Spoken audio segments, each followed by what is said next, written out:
नमस्कार. Cook with वंदनाज recipe मराठीमध्ये आपले मनापासून खूप खूप स्वागत आहे. आज आपण स्वीटकॉर्न भेळ मखाना घालून बघणार आहोत. तयार करायचे आहे. पावसाळा आहे, मक्याची कणसं पण खूप छान आली आहेत, त्यामुळे आपण त्याची भेळ करायची आहे. त्यासाठी आपण एक काकडी पण घेतलेली आहे बारीक चिरून. कढईत तेल टाकलेलं आहे, चाट मसाला घातलेला आहे, लाल तिखट चवीनुसार घालायचा आहे.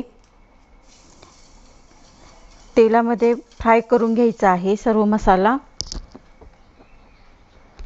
मखाने घेतले आहेत आपण एक वाटी भरून. मखाण्याने खूप छान टेस्ट येते भेळची. मखाने पण आपण परतून घ्यायचे तेलामध्ये मसाल्यामध्ये. आणि कॉर्न घेतलेले आहेत एक वाटी, उकडलेले आहेत ते मीठ आणि हळदीच्या पाण्यामध्ये अगोदर उकडून घेतलेले आहेत, ते परतून घ्यायचे. मूग घेतलेले आहेत एक वाटी. अतिशय पौष्टिक आणि प्रोटीनयुक्त डिश भेळ आहे आपली ही. मोड आलेले मूग घेतले आहे आपण एक वाटी, ते पण परतून घ्यायचे आहे छान मसाल्यामध्ये. त्यामुळे ते मसाला लागल्यामुळे त्याला चव पण छान येते.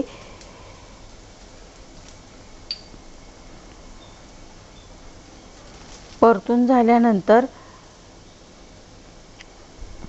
आपण त्यामध्ये एक वाटी फरसाण घालणार आहोत. फरसाण पण छान परतून घ्यायचं आहे. गॅस बंद केलेला आहे. छान मिक्स करून घ्यायचं आहे.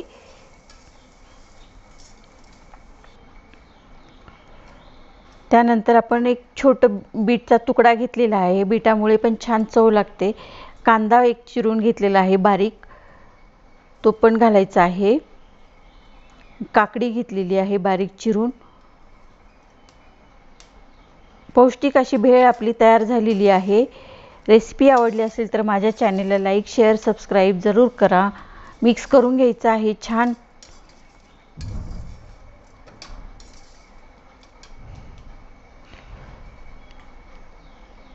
आणि सर्व करायचं आहे. स्वीटकॉर्न अजून आपण घालू शकतो वरनं. उकडून घेतलेले आहेत हळद आणि मिठाच्या पाण्यामध्ये, त्यामुळे चव अतिशय छान लागते.